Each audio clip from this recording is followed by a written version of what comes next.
Okay, what's going on, everybody? We are here. We are live. I want to thank you all for joining me today. If you can see and hear me clearly, please drop a one in the live chat and then we can get today's show started. And as I'm waiting for the ones to come in, as usual, please, if you haven't already, please hit that like button because that's the most important thing you can do for me on this channel. What it does, that helps make sure that those who are subscribed to the channel will indeed get their notifications. And it also helps to push this video through the YouTube algorithm as well. Secondly, if you're new to the channel, or maybe you've been ghost watching this channel for quite some time now, please do me a favor and yourself a favor by hitting the subscribe button as well as the bell notification next to the subscribe button so you can be notified whenever I release a new video. And lastly, please make sure you follow me on Telegram. That is extremely important that you follow me on Telegram at TD Media Group to help circumvent social media censorship and shadow banning. And now that I can see that you can all see and hear me clearly, let's get today's show started. This should be a quick one, but now that I said it should be a quick one, it most likely won't be because that's how things normally work on YouTube, right? When you say that.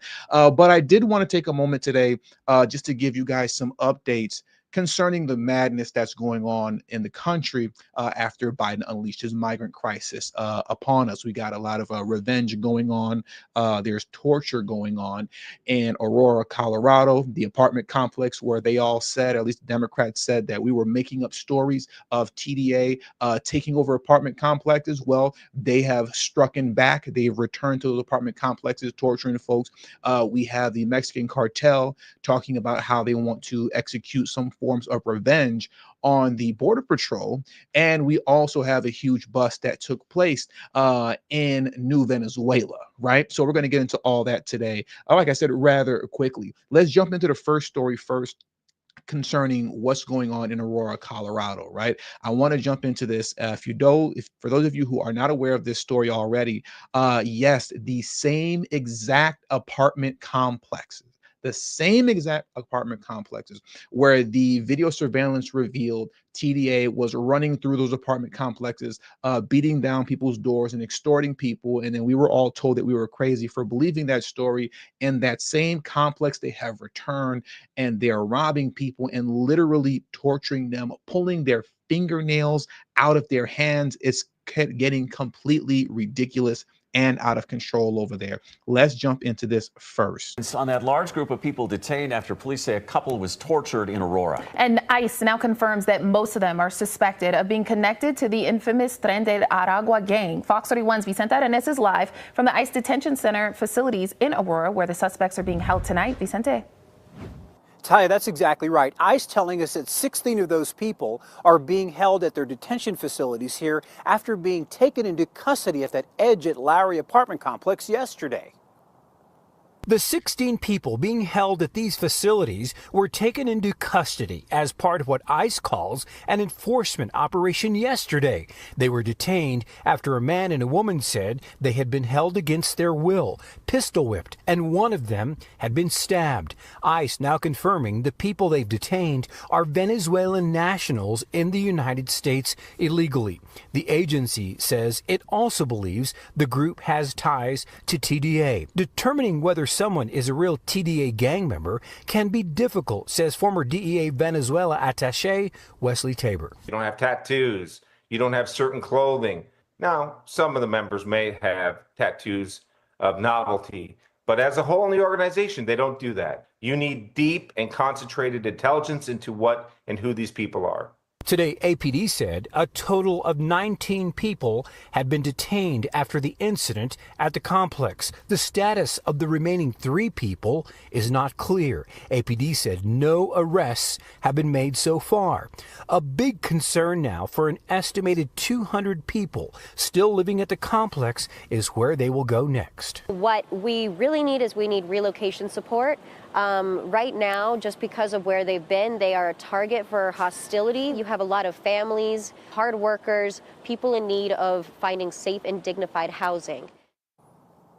House Keys Action Network Denver says some of those people were taken into custody yesterday for no reason at all. Meantime, back here at this ICE detention facility, we're being told that group of 16 will stay here until they have a removal hearing or go before an immigration judge. Reporting live at the ICE detention facility, Aurora, Vicente Arenas, Fox 31. What I find interesting about how this has come back around again is how silent everybody is about the fact that this happened. And when I say how silent everybody is, of course, obviously, I'm talking about the DNC mainstream media, right? That told us this was all fairy tales and foolishness, that TDA wasn't taking over these apartment complexes. And to the degree that they're operating in Aurora, it's no different than any other gang, right? Which clearly isn't the case, because now what we're seeing here, and we're going to get into a little bit more later on in the stream, is that these people are now engaging in torture, right? They're not just extorting people, they are violently harming everyone who they come into contact with. Everybody. And that's including the Denver police as well. Many of you all remember this story that I broke and I spoke on back over the summer. And I want to bring this back around because I think people really need to take seriously, essentially, how on fire, right, Denver, Colorado, I should say Colorado state as a whole is, right? Whether we're talking about Denver or Aurora, Colorado is literally just on fire. Look at this here. Venezuelan gang Tren de Aragua gives green light to members to shoot U.S. cops. Homeland Security memo warns. We're not going to get too deep into this because, like I said, I covered this before, but I really just wanted to give you guys a little bit of a reminder of what's actually happening in Colorado. And this is despite the fact, and this is given the fact also, that you also have, I believe, the governor of Colorado is Jared Polis. Still to this day, as of right now, I haven't heard any new information coming from him concerning whether or not he will be willing to work with Tom Homan to execute mass deportations of these people. We all know the position that the governor of Colorado took as soon as Trump won the election. Right, he got together with Gavin Newsom, Kathy Hochul, what's my man's name in Illinois, J.B. Pritzker, the governor over there, and they all came together to form a governor's alliance, right, against the mass deportations. Many of them have broken since then, like Kathy Hochul, who said she will be the first one to call ICE now. But as it pertains to Jared Polis, once again, if I remember his name correctly, he's still quiet, and it looks like he's still holding the line on not helping Tom Homan get these people out of there. And this is despite that we have stuff like this happening in Denver, Colorado. Members of the violent Venezuelan gang Tren de Aragua have been given a green light to attack and open fire on cops in Denver, a federal memo obtained by the Post reveals. The gang is already tied to hundreds of crimes, including shooting of 2 NYPD cops who were trying to arrest one member in June. Credible human sources from Colorado provided information on Tren de Aragua, given a green light to fire on and attack law enforcement, said the memo from the Homeland Security Investigations Office in Chicago. TDA is pretty much running all of Colorado right now. TDA, Tren de Aragua, they're out here torturing people, taking over apartment complexes, and they have a green light on Denver PD. But apparently we're just making this stuff up, and it's not as serious as it may seem to be, right? Our eyes and our ears and our common sense apparently is lying to us. But while we have all this going on, also, I want to now shift over to the border, because there are situations happening at the border now where we have the Mexican cartel vowing revenge on border patrol. I want to jump into this clip next. Let's hop into here from Fox News.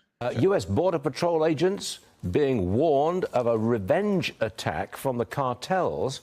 That's after an agent ran into one of their members, the cartel member, with a car. Texas Border Sheriff Thaddeus Cleveland joins me. Sheriff, are these explicit threats of revenge, and what are you doing about it? Hey, good morning, Stu. It's good to be back on with you. And look, that's just the dance that we dance here along the border when it comes to threats, whether it's at the state level, the local level, or more importantly, the Border Patrol level. And it's nothing new. You know, throughout my career as a Border Patrol agent, we face these threats. We never take them lightly. We make sure that whether there's a threat or not, that we're out there, we're being cautious, and we're taking care of ourselves as well as our partners out there. I don't think that incoming President Trump will be very happy about threats, explicit threats from the cartels to our Border Patrol. I would expect him to respond to that threat vigorously, wouldn't you? Hey, Stuart, I agree with you 100% there. You know, unfortunately, this past administration has not had the backs of the United States Border Patrol agents. Their boss, you know, Alejandro Mayorkas has not had their back. So we have a supporter in President Trump coming into the White House. He has the backs. He's of the Border Patrol agents, and he's voiced that. So I agree with you. He will definitely have an impact when it comes to threats like this, and we'll definitely make a comment about it. During Now, here's the thing that I want to, the question I want to pose to you all right now, right? I want to pose this question to you all very quickly. Like I said, you got these foreign nationals here, and let's be honest, right? This is terrorism at this point, what we're talking about. These are terrorists, all right? That's what this actually is. So we have these folks here torturing people in the country, threatening Border Patrol agents here in this country. And my question to you all, and I would love to hear your answers in the live chat in the comment section for those of you watching the replay, is do you think stuff like this would be happening in China, in Russia, if you take these same group of people and place them in those countries? Do you think that that would be happening if you remove TDA from United States and shifted them over to China and Russia and just dropped them off? Do you think they would be so big and bad over there? Or do you think they would just be enjoying the sights and doing all the touristy stuff in Russia and China and making sure to not cause a disturbance at all whatsoever? I think we all know the answer to that question. And I see their responses are coming in, and the answer is no, they wouldn't be doing any of that stuff over there. Why? Because in those countries, justice is swift. If you want to play games, as people like to say online, you can F around and find out. And in those countries, you will find out very quickly that this is not the place to play games in. It's only in America, a country like this, where you can come here and play games, and God forbid you try to execute justice swiftly. All of a sudden, you're going to get charged with tampering on their human rights. People that are out here torturing folks, threatening folks, we have to make sure that their human rights are being protected.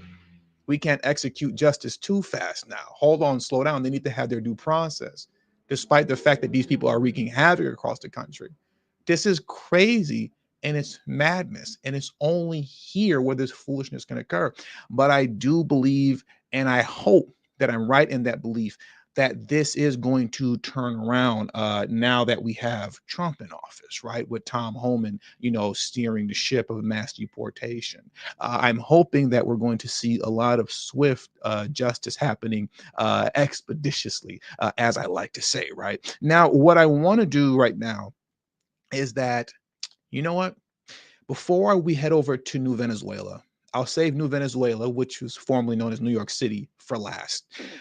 I want to take a moment to allow the Aurora City Councilwoman, Danielle Jurinsky, to speak, right? And I want to give her an opportunity to speak. And I want to play a quick video clip of her speaking on what's going on in Aurora, because this woman, particularly and specifically, was being told by the mainstream media that she was crazy.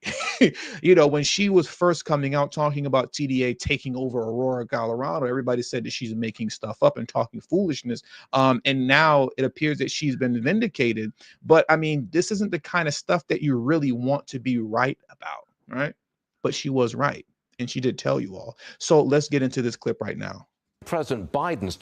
Oops, here we go. I am tired of this being portrayed as just another gang in Aurora. This is so heinous. This is a whole different level, and I am tired of it. I've been called a liar. I've been told this was in my imagination. This has been downplayed, and people are suffering, and I will not be silenced on this issue. Well, that woman in that soundbite, Danielle Jurinsky, joins us right now from Aurora. Danielle, good morning to you. Good morning. I don't get it. They called, when you were talking about simply things that had happened, they called you essentially delusional. She's a liar. It's all your imagination. You're not a liar. You're a truth teller. And it was not your imagination. That's right. And it's interesting because our governor was asked about his comment yesterday, if he would like to update that. And he really had nothing to say about this. This is unfortunately not something that you want to be able to say, I told you so on, but I told you so.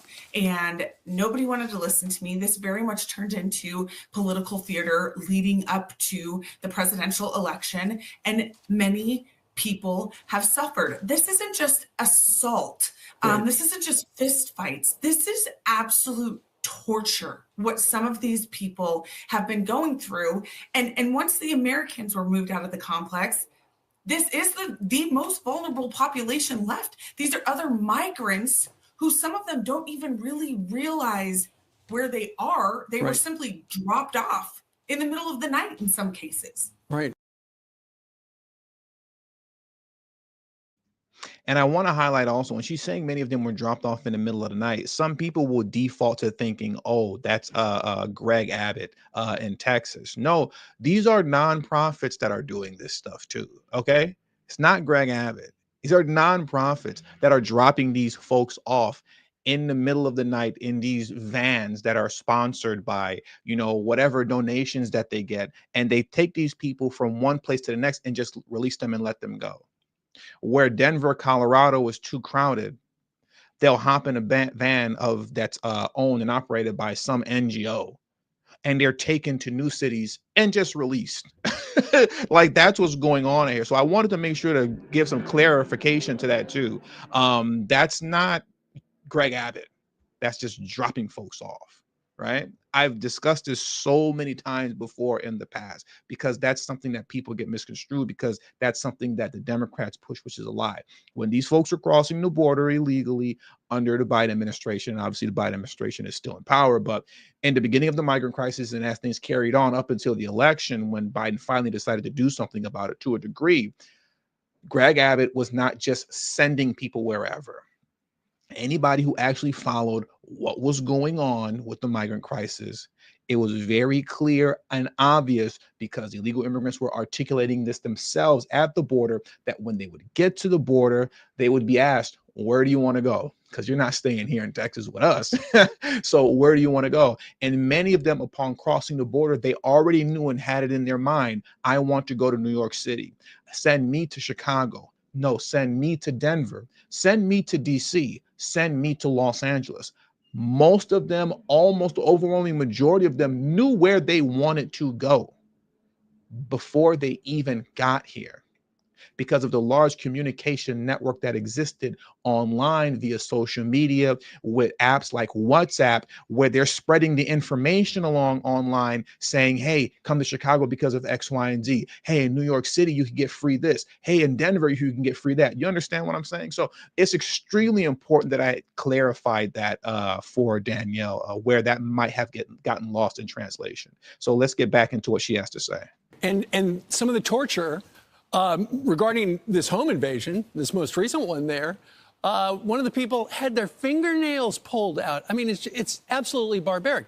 There's been a sea change, though, in Aurora, because you've got a new police chief now who apparently is taking this more seriously. He is. He led a strong press conference yesterday. The police response to these two victims was huge. The police presence in this neighborhood right now is huge. He has made clear that we will not stand for this. Right. It is a new day in the Aurora Police Chief's office. Yeah. And Danielle, before you go, who is it who has wanted you to essentially be quiet? Well, it's somewhere between the Aurora mayor, the Denver mayor, the governor of Colorado, and I think local liberal media. They just don't want you to tell people what we can see with our own two eyes right there. That's correct. Yeah. We saw the stuff with our own two eyes, and they said that our eyes were lying to us. Now, in closing, what I want to do is that I want to head on over to New Venezuela, right? I want to head over to my favorite city, New Venezuela, headed by Eric Adams, right? Because over there, let me jump into this article and pull it up for you right now. There was a huge bust that took place with TDA members, right? Feds raid migrant Tren de Aragua gang house in New York City after tracking GPS ankle monitor to a hideout. Yep, one of these guys, they snitched on themselves. They got a little bit too cocky, had their ankle monitor on them, and still went to one of the TDA houses, probably sponsored by our tax dollars, and got everybody caught. Let's jump into this. And this is the guy right here that got everybody caught.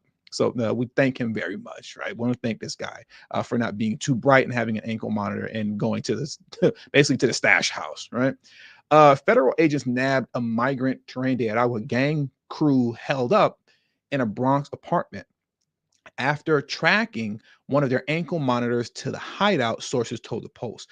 The December 5th raid at an apartment building on the edge of Cortana Park, conducted by a federal task force made up of Homeland Security investigations and the NYPD, landed 7 alleged gang members in handcuffs, including a troublesome 28-year-old Venezuelan national who was wearing a court-ordered monitoring device that led the feds to the crew. Now look at this here and listen to how ridiculous what I'm getting ready to read is, because how this guy is still in the country, let alone free, is beyond me. I get it. The Venezuelan president said he's not taking any of these people back into his country. We'll see about that once Trump gets into office, but at least leave these guys in jail when they have a rap sheet like this once they get into the country. Listen to this. Better late than never, quipped a law enforcement source who wondered why Jarwin Valero Calderon was free despite at least 3 busts, a Nassau County conviction, and a federal deportation order. This guy has been arrested 3 times, has 1 conviction, and has a federal deportation order on him. And he's just out here with an ankle monitor. That is completely insane. That is insane. And he's just out with an ankle monitor. That's it. Now, I guess thank goodness for the ankle monitor, because he got the whole crew busted, right? But the fact that this guy was walking around here free, let alone not deported, is complete insanity. It's complete and utter insanity. The article continues to read, law enforcement officials said the gang has recruited law enforcement officials said the gang has recruited inside tax-funded migrant shelters and runs violent theft and robbery crews while peddling drugs, guns, and women in the 5 boroughs of New Venezuela. And in closing, according to law enforcement sources, most of the gang members busted inside the Bronx apartment were sought on multiple warrants after crossing the U.S. border with Mexico, then disappearing. These guys have multiple warrants on them here, yet are still ghosts within the country who can't be found.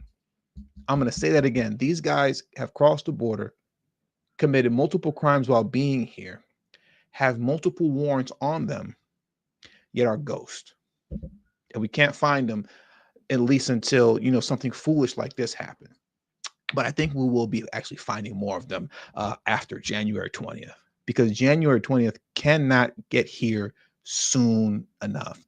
And I do think the tides are going to be changing rather quickly. And I'm definitely here for it, and will definitely be reporting on it.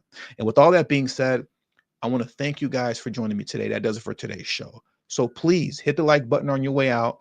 Subscribe to the channel if you're new to the channel. Share this video out on your social media platforms. And once again, as I always beg you guys to do, please follow me on Telegram at TD Media Group. Please, Telegram. I can't stress that enough. Please follow me on Telegram to circumvent social media censorship and shadow banning. The link to my Telegram is in the description box below, and will be pinned in the comment section as well once the stream ends. Now, what I want to do in closing, as I normally do not end out every show, I just want to take a moment to go through the support and the super chats that were sent to me throughout the stream, because I don't exist without you guys' support. So I want to thank you guys and read some of these off in closing. Shout out to my man Saul, who always keeps my family fed. He said somebody will blame Donald Trump for the leaked story, right? I mean, everything gets blamed on Donald Trump. Oh, you leaked the story about what's going on in the apartments. Oh, what isn't Donald Trump's fault? Tell me that. What isn't his fault? I spilled a little bit of my coffee in the car on my way to the office today. It was Donald Trump's fault. I blame Trump. I hit a pothole and a little bit of the coffee, because I didn't have it in like an actual like sealed mug. Hit a pothole, a little bit of the coffee came up and spilled on my jeans. And I was like, God, Donald Trump strikes again. Donald Trump spilled my coffee on my jeans. Okay, everything is Trump's fault. Shout out to my man Cutthroat Raw. He said, as a vet, salute to you, brother, for being a vet. As a vet, I wish those folks would try to run in my house. Oh, I know you're war ready, Cutthroat Raw. Cutthroat Raw is war ready. They won't have to worry about being deported.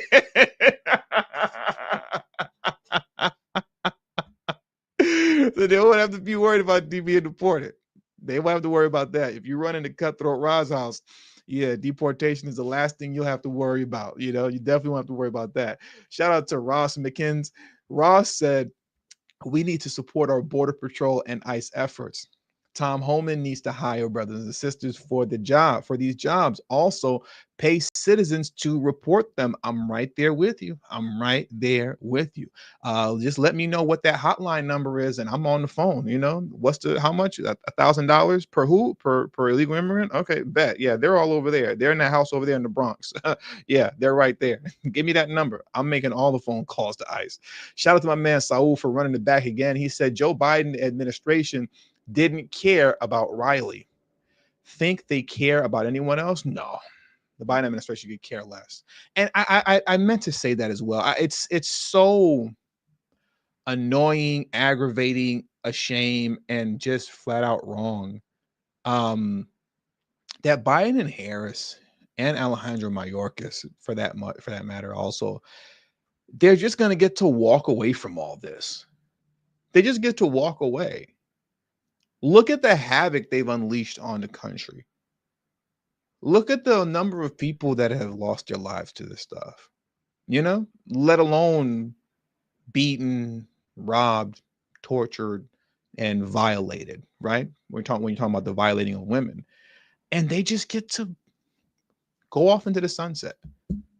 Biden just gets to walk off into the sunset being old and senile. Kamala gets to walk off into the sunset with her mouth wide open, cackling, and Alejandro Mayorkas gets to walk off to the sunset just looking stupid. But they just get to walk. That's just so wrong to me that there's just no way to hold these people accountable because they did all this deliberately and intentionally. And it's just wrong to say the very, very, very, very least. Say the very least. Shout out to Ross for running it back. Ross said the Democrats are spending too much time criticizing President-elect Trump instead of focusing on these illegals. These NGOs shut them down. What I'm excited about and very hopeful for, which I hope that we're going to see, is a lot of investigations should be occurring, right? That's what we're expecting because that's what we were told is going to happen, right? There's going to be a lot of investigations into a lot of the corruptness going on in our government.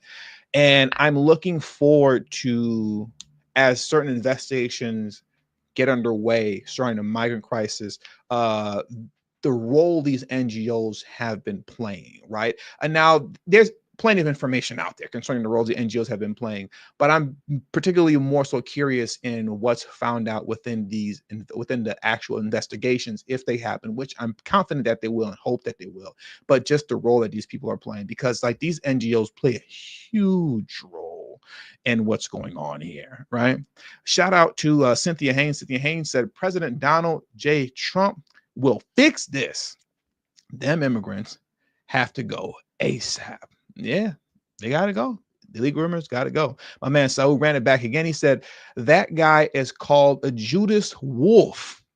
It's way to hunt wolf packs. Are that causing havoc? Oh, that must have spell check messed you all up. But yeah, these guys are causing havoc. So these guys are causing major havoc across the country. Let me try to get it. It's way to hunt wolf packs are that causing havoc. Yeah, yeah. You must have did speech to text. My man must have did speech to text. That happens sometimes, you know. You must be driving or something. But shout out to Saul for always holding it down, and Ross for always holding it down as well. Said, come on, January 20th, 2025. Yeah, can't come quick enough. It cannot come quick enough. And with all that, man, thank you all for joining me today. I'm gonna head on out of here, but once again, please hit that like button on your way out. Subscribe to the channel if you're new to the channel. Share this video out on your social media platforms. And lastly, in closing, as I always beg, Telegram, Telegram, Telegram, Telegram, Telegram, please. I need you all to follow me on Telegram at TD Media Group to circumvent what? Say it with me now. Social media censorship and shadow banning. All right. Thank you guys, man. And I'll catch you guys later. Peace and have a great afternoon.